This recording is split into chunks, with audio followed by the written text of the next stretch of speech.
Friends Pushpa reloaded version కలెక్షన్స్తో అయితే మీ ముందుకు వచ్చేసా. నిన్న రీలోడెడ్ కలెక్షన్లో కొద్దిగా ఎమోషనల్ అయ్యానమాట. కొద్దిగా మాట్లాడినా దానివల్ల చాలామంది హర్ట్ అయ్యారు. మాకు పాన్ ఇండియా దేవుళ్ళే కావాలి బ్రో, మాకు ఈ గ్రామ దేవతలు వద్దని చెప్పి కొన్ని కింద కామెంట్స్ అయితే చేశారనమాట. మీరు అందులో హర్ట్ అయి ఉంటాం, సారీ. ఎందుకంటే రేణుకమ్మ తల్లి, గంగాలమ్మ తల్లి మా విలేజ్లో కూడా పూజిస్తారనమాట. మా పొలంలో కూడా ఉంది వాళ్ళకి సంబంధించినటువంటి గుడి. మేము చాలా రెస్పెక్ట్ ఇస్తాం. బీయింగ్ ఏ ముస్లిం వాళ్ళకి చాలా రెస్పెక్ట్ ఇస్తాం. అక్కడ నేను చెప్తున్నా, పుష్ప సినిమా ఎప్పుడు చూస్తున్నా కానీ నాకు గూస్ బంప్స్ వచ్చినాయి భయ్య, నిజంగా గూస్ బంప్స్ వచ్చినాయి. నేను చాలా ఇది మాట్లాడాను, సినిమాని లేపుకుంటా మాట్లాడిన మంచి చాలామంది మాట్లాడారు. మాకు గ్రామ దేవతలన్న రెస్పెక్టే, పాన్ ఇండియా దేవుళ్ళు అంటే ఇండియా వైడ్గా ఉంటారు కదా, వరల్డ్ వైడ్గా శ్రీరామచంద్రుడు, శ్రీకృష్ణ వారు, వీళ్ళందరూ రెస్పెక్టే. కాకపోతే వీళ్ళంటే కొద్దిగా ఎక్కువ రెస్పెక్ట్ అనమాట. ఇప్పుడు దళితులు పూజించేటటువంటి దేవతలుగా ఈ రేణుకమ్మ తల్లిని, గంగాలమ్మ తల్లిని, ముత్యాలమ్మని, మాలచ్చమ్మని అని ఉంటారనమాట. మీరు ఒక పొలంలోకి వెళ్ళి చూసేటటువంటి ప్రయత్నం చేయండి, వాళ్ళైతే దర్శనం ఇస్తారు. మా మేనత్త వల్ల ఉండొచ్చు, వాళ్ళు ఎంత పూజిస్తారంటే అంత పూజిస్తారు. ఎవ్రీ 3 monthsకి ఒకసారి వాటికి పెడుతూనే ఉంటారనమాట, నైవేద్యంలాగా. ముత్యాలమ్మ తల్లికి పెట్టుకుంటున్నారు రా అని చెప్పి ఫోన్ చేస్తారు, మేకపోతునికి వస్తారు. ఒకసారి ఆ వ్లాగ్ అయితే చేసి మీ ముందు పెట్టేటటువంటి ప్రయత్నం చేస్తా. సో అలా గ్రామ దేవతని హైలైట్ చేసినటువంటి పుష్ప గురించి చాలామంది తెలియక ట్రోల్ చేస్తుంటే కొద్దిగా బాధగా అనిపించింది.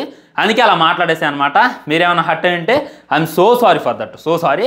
నిజం చెప్తున్నా, అంటే అంత వైరల్ అయిద్ది అనుకోవాలి, ఆ వీడియో అంతలా వెళ్ళిద్ది అనుకోవాలా. చాలామంది కింద కామెంట్ చేయడం, ట్విట్టర్లో కూడా ఆ వీడియో బాగా షేర్ అయిందనమాట. ఈ విధంగా థ్యాంక్ యూ షేర్ చేసిన వాళ్ళందరికీ. షేర్ చేసే వాళ్ళు కొద్దిగా క్రెడిట్స్ అయితే ఇవ్వండమ్మా. సో రీలోడెడ్ వర్షన్ ఎంత వసూలు చేసింది అనేటటువంటిది క్లారిటీగా క్లుప్తంగా మాట్లాడుకునేటటువంటి ప్రయత్నం చేద్దాం. కలెక్షన్ గురించి మాట్లాడుకునే ముందు సుకుమార్ గురించి నిజంగా మాట్లాడుకోవాలి.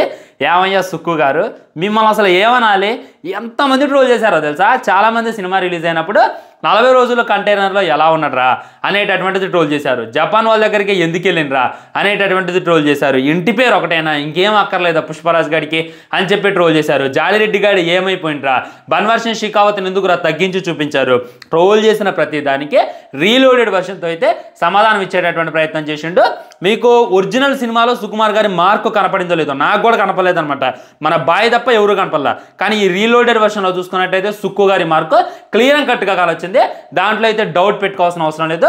అదైతే మీకు అర్థమైపోయినాలి ఈ పాటికి. మీరు రీలోడెడ్ వర్షన్ చూసే ఉంటారు. మన రివ్యూ చూసిన తర్వాత ఆగాలని చెప్పి ఎవరికి అనిపించదు. వెళ్ళండి, థియేటర్లోనే చూడండి. థియేటర్లోనే అది ఎక్స్పీరియన్స్ చేయాలన్నమాట. సినిమా స్టార్ట్ అయిన దగ్గర నుండి ఎండ్ అయిన దాకా ఎలా ఉంది, రీలోడెడ్ ఏ టైంలో యాడ్ చేశారు అనేటటువంటిది తెలియకుండా చూస్తుంటేనే ఆ ఎగ్జైట్మెంట్ అనేటటువంటిది ఉంటుంది. నేను రివ్యూలో కూడా అందుకే స్పాయిలర్ చెప్పాలి, డెప్త్ రివ్యూలో చెప్పిన అందుకే. సో ఇది మీరు గమనించాలన్నమాట, వెళ్ళాలి, చూడాలి. సో ముందు సుకుమార్ గారు నాకు మార్క్ ఎక్కడ కానొచ్చింది నిజంగా భయ్యా. మీరు ఇది ఎలివేషన్లు అనుకోండి, ఏదైనా అనుకోండి, నేను ఏడ్ చేసిన అనమాట క్లైమాక్స్లో. ఎందుకు ఏడ్చిన, పార్ట్ 1లో చూసుకున్నట్లయితే మన పుష్పరాజు గారి చైను వాళ్ళ నాన్న ఇచ్చినటువంటి గుర్తు. అది ఒకవైపు పుష్ప ఫోటో, ఒకవైపు వాళ్ళ నాన్న ఫోటో. అదొకటే వాళ్ళ నాన్న గుర్తుగా తనైతే మెల్ల వేసుకుంటాడు. దాన్ని కూడా వాళ్ళ అన్న పీక్కొని వెళ్ళిపోతాడు అనమాట. దాని గురించి ఆ ఇంటర్వ్యూలో చెప్పి ఎమోషనల్ అవుతాడు. అది కూడా నా దగ్గర నుండి లాక్కొని వెళ్ళారా, ఇక నా దగ్గర నుండి ఏం తెచ్చిపోయినా నేను ఊకోనరా, జమ తగ్గేదేలే అని చెప్పి చెప్తారు అనమాట. సో ఆ చైన్ని ఏ అన్న అయితే లాక్కుండో మళ్ళీ అదే అన్న మెల్లో చేసినటువంటి సీన్ చూశాక తెలియకుండానే ఏడ్ చేసిన భయ్య, సీరియస్లీ తెలియకుండానే ఏడ్ చేసిన. చాలా అంటే చాలా గొప్పగా అనిపించింది. ఇది గదరా సుకుమార్ గారు మేము కోరుకునేది, ఎలా ఉండాలి. ఎందుకంటే సుకుమార్ గారి యొక్క స్క్రీన్లో, సుకుమార్ గారి యొక్క సినిమాలో ఆ మార్క్ అయితే అదే అనమాట. మీరు రంగస్థలంలో కూడా అబ్జర్వ్ చేయండి, మొత్తం తీసుకెళ్తా ఉంటాడు. లాస్ట్కి ప్రకాష్ రాజ్ని కాపాడటం, ప్రకాష్ రాజే వాళ్ళ అన్నని చంపించేశాడు అని చెప్పి తెలియజేయటం, ప్రకాష్ రాజే మెయిన్ విలన్ అని చెప్పి మనకు తెలియజేయటం, ఇవన్నీ తెలియజేస్తున్నప్పుడు లాస్ట్లో వచ్చేటటువంటి ఆ ప్రకాష్ రాజ్ని వేసేటటువంటి సీన్ కోసం ఎంతమంది ఇదయ్యారో నేను ఈ సీన్ అప్పుడు కూడా అంత ఇదేనా. ఎందుకంటే మన పుష్పరాజు గారు ఆ ఆడతల్లిని కాపాడిండు కాదంటలా, కానీ తను పోరాడింది వాళ్ళ నాన్న చైన్ కోసం కూడా అనేటటువంటి ఎమోషన్ టచ్ ఇచ్చారు. నాకైతే సూపర్గా అనిపించింది. ఆ తర్వాత జాలి రెడ్డితో ఉన్నటువంటి కన్వర్జేషన్ నిజంగా బన్వర్షన్ షికావత్ ఈ పుష్ప 2లో విలన్ అంటున్నారులే, కానీ 3లో మట్టికి ఖచ్చితంగా జాలిరెడ్డి గాడే అనేటటువంటిది క్లారిటీగా అర్థమవుతుంది. ఎంత యుగోయిస్టిక్గా చూడు. నీకు డబ్బులు ఎత్తరా, నీకు కాళ్ళు చేతులు పనిచేయట్లేదురా, నువ్వు లేసి ఏం పేకలవురా, నీకు డబ్బులే గారు ఎత్తవరా అన్నగా నాకు డబ్బులు వద్దురా పుష్ప, నీ ప్రాణాలే కావాలని చెప్పి గన్ ఇక్కడ పెట్టిండు చూశారు. అక్కడ పడిపోయారు అందరికి. ఈడ్రా విలన్ అంటే బన్వర్ని కమిడియన్ చేసి చూపించినా కానీ జాలిరెడ్డి కానీ బాగా లేపిండ్రా అని చెప్పి చాలామంది అనుకున్నారు. ఆ తర్వాత చూసుకున్నట్లయితే బన్వర్షన్ షికావత్ కూడా మెయిన్ క్యారెక్టర్ ఇవ్వడం, అది కూడా చాలా మందికి నచ్చిందనమాట. సిండికేట్తో ఉండేటటువంటి మీటింగ్ నిజంగా క్లీన్గా వచ్చిందనమాట. అంటే ఎట్టున్నాడు అంటే మొత్తం పౌడర్ కొట్టి కానీ లిప్స్ అన్ని రెడ్గా కారుతున్నాయి.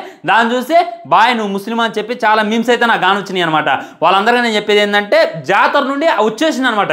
అప్పుడు కేశవ తెలియజేస్తారు కదా, ఏమంటాడు ఇంకా జాతరలో నుండి బయటికి రాలేదురా పుష్ప అని చెప్తాడు. సో జాతరలో మొత్తం రంగేసుకుండు కదా, అది కూడా మనకి న్యాచురల్గా కానొచ్చేటట్టు ఢుయ్ అని అరిచేది ఒకటే కాదు, ఆ జాతర నుండి బయటకు వచ్చినప్పుడు ఎంత న్యాచురల్గా ఉన్నాడు అనేటటువంటిది కూడా చూపించడం ఏదైతే ఉందో అది నెక్స్ట్ లెవెల్ అని చెప్తా. నిజంగా సుక్కు గారు మార్క్ అయితే చూపించింది అనమాట. ఆ తర్వాత బన్వర్ గారిది. అండ్ చాలా మంది సినిమా రిలీజ్ అయినప్పుడు అసలు 40 రోజులు కంటైనర్లో ఎట్టుండు, ఆ 40 రోజులు జపాన్ భాష అట్ట నేర్చుకుంటూ అని చెప్పి చాలా మంది ట్రోల్ చేశారు. దానికి కూడా ఏకదమ్గా సమాధానం ఇచ్చిండు. 40 రోజులు కంటైనర్లో నార్మల్ పర్సన్ ఉండలేడు, అదే కూలోడుగా మారిన పుష్పరాజు గారు ఉండగలుగుతాడు. కూలోడుగా తన జీవితం నాశనం చేసిండు, మళ్ళా కూలోడుగా మారిపోతానేమని చెప్పి తనే కూలోడుగా మారి ఆ కంటైనర్ని ఆ ఎర్రచందనాన్ని రక్షించడానికి వెళ్ళిని చూశారు 40 రోజులు. అది పుష్పగాడి రేంజ్ అని చెప్పి చూపించారనమాట. సో గెలవాలి అని అంటే 40 రోజులు నీళ్లు లేకుండా ఉంటాడు, తిండి లేకుండా ఉంటాడు, అవసరమైతే గాలి లేకుండా అయినా సరే బతకగలిగేటటువంటి ఇది పుష్పరాజు గారికి ఉంది. ఎందుకంటే ఆ కసి ఉంది అని చెప్పి మనకైతే చూపించేటటువంటిది. కాబట్టి ట్రోల్ చేసిన ప్రతి ఒక్కరికి కూడా జేజేలు కొట్టేలా, ట్రోల్ చేసిన ప్రతి ఎలిమెంట్ని కూడా ఇదిరా అని చెప్పేలా పుష్ప గారు అయితే చూపించేటటువంటి ప్రయత్నం చేశారు. కమింగ్ టు ది కలెక్షన్స్, ఎంత కలెక్షన్స్ వచ్చాయి అనేటటువంటిది క్లియర్ అండ్ క్లుప్తంగా మాట్లాడుకుందాం. అకార్డింగ్ టు బుక్ మై షోలో చూసుకున్నట్లయితే 2 లక్షల టికెట్స్ అయితే సేల్ అయ్యాయి. వావ్ వావ్ వావ్ గ్రేట్ ఇది. ఎందుకంటే మొన్న రిలీజ్ అయినటువంటి సినిమాలు, నిన్న రిలీజ్ అయినటువంటి సినిమాలు, సంక్రాంతికి స్పెషల్గా వచ్చినటువంటి సినిమాలు డే 1 కూడా సృష్టించినటువంటి రికార్డ్ని పుష్పరాజు గారు డే 44లో అయితే సృష్టించి చూపించింది అనమాట. నేను ఓన్లీ మాట్లాడేది మన తెలుగు స్టేట్స్ గురించి. ఈ తెలుగు స్టేట్స్లోనే ఆల్మోస్ట్ 2 లక్షల టికెట్లు అయితే బుక్ అయ్యాయి అనమాట. అండ్ నార్త్లో చూసుకున్నట్లయితే ఎక్కువ ఆఫ్లైన్ టికెట్స్ అయితే అమ్ముడుపోయాయంట. అటు ఓవరాల్గా ఇటు బుక్ మై షోలో ఉండొచ్చు, వేరే వెబ్స్లో ఉండొచ్చు, మొత్తం మీద నిన్న ఒక్కరోజు సేల్ అయింది 3 లక్షల టికెట్లు. ఇంకా కలెక్షన్ పోస్టర్ దర్శనం ఇవ్వలేదురా అని చెప్పి అనుకోమాకండి, చెప్తా చూడండి.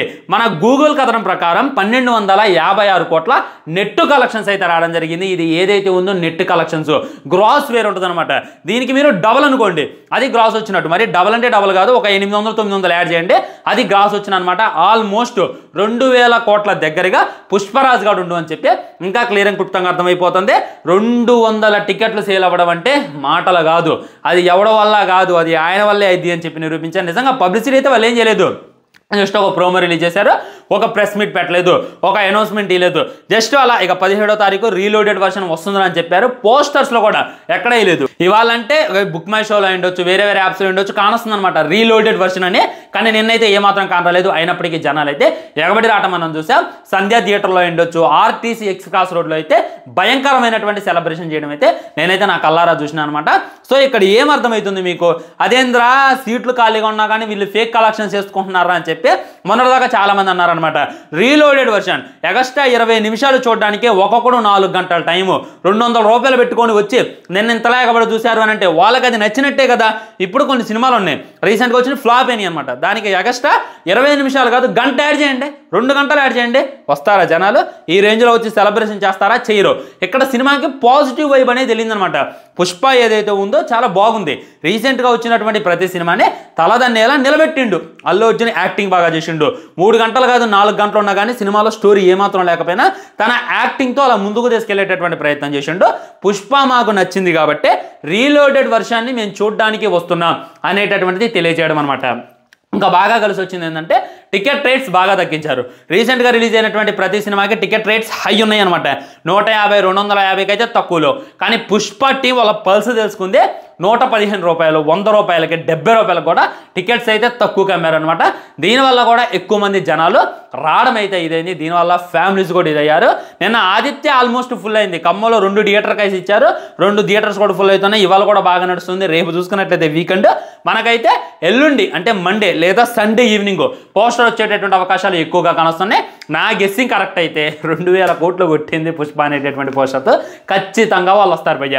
ఎందుకంటే ఒక 100 అటు ఇటుగా యాడ్ చేసుకున్నా కానీ పర్లేదులే, కానీ 2000 కోట్ల పోస్టర్ అయితే దిగిద్ది. మీరు డౌట్ పెట్టుకోమాకండి. ఇప్పటిదాకా నేను డౌట్లో ఉన్నా, బాహుబలిని అయితే దాటింది, దంగల్ని దాటిద్దా లేదనేటటువంటి డౌట్లో ఉన్నా. ఖచ్చితంగా 100కి 100% కాదు, 100కి 10,000% మన పుష్ప గారు 2000 కోట్లు కొట్టబోతుంది. Mark my words. ఈ షార్ట్ని మీరు కట్ చేసుకొని పెట్టండి, ఇది 100% జరిగిద్ది. సినిమా ఓటీటీకి వచ్చే టైం కల్లా 2000 కోట్ల రూపాయల పోస్టర్ దర్శనం ఇవ్వకపోతే మీరైతే అడగండి, మ్యాక్సిమం వచ్చేస్తుంది అని చెప్పి క్లారిటీగా అర్థమవుతుంది. నార్త్లో సైతం ఎగబడి చూస్తున్నారు, అభిమానులు సైతం ఎగబడి చూస్తున్నారు, ఫ్యామిలీ ఆడియన్స్ సైతం వెళ్తున్నారు. రేపు వీకెండ్ చాలామంది సంక్రాంతికి వస్తున్నాంకి ప్రిఫర్ చేస్తున్నారు. అది దానికి టికెట్లు దొరకని ఎడల దీనికి ఎక్కువ అట్రాక్ట్ అవుతున్నారు. కాబట్టి ఎంత కాన్ఫిడెంట్గా అయితే నేనైతే మాట్లాడగలుగుతున్నా. రీలోడెడ్ వర్షన్ కలెక్షన్స్ అయినా రీలోడెడ్ వర్షన్లో నాకు మెయిన్గా అనిపించింది. మీ కామెంట్ ఏంటి అనేటటువంటిది తప్పకుండా కింద తెలియజేయండి. వీడియో లైక్ చేయండి, షేర్ చేయండి, ఛానల్ సబ్స్క్రైబ్ చేయండి. పుష్ప గాడి డబ్బా గట్టిగానే కొడుతున్నావు, అల్లు అర్జున్ అభిమాని అయిపోయాను అని చెప్పి చాలామంది మాట్లాడుతున్నారు. ఒకసారి ప్రీవియస్ చూసుకోండి. సలార్ సినిమా ఇంతకన్నా ఎక్కువే లేపినా నేను, త్రిబుల్ మూవీ ఇంతకన్నా ఎక్కువే లేపిన నేను. అంతకుముందు వచ్చినటువంటి చాలా సినిమాలు లేపుతూనే ఉన్నా. ఎందుకు లేపుతున్నా అంటే సినిమాలో కంటెంట్ ఉంది, కంటెంట్ ఉంటే లేపుతావయ్యా, లేకపోతే లేదు. ఇదైతే ఫైనల్గా చెప్పదలుచుకుంది. బాయ్ బాయ్, నమస్కారం. ఛానల్ని సబ్స్క్రైబ్ చేయండి, వీడియో లైక్ చేయండి. మళ్ళీ చెప్తాను, ఎందుకంటే చాలామంది చూస్తున్నారు కానీ సబ్స్క్రైబ్ అయితే చేయట్లేదు. బాయ్ బాయ్, నమస్కారం.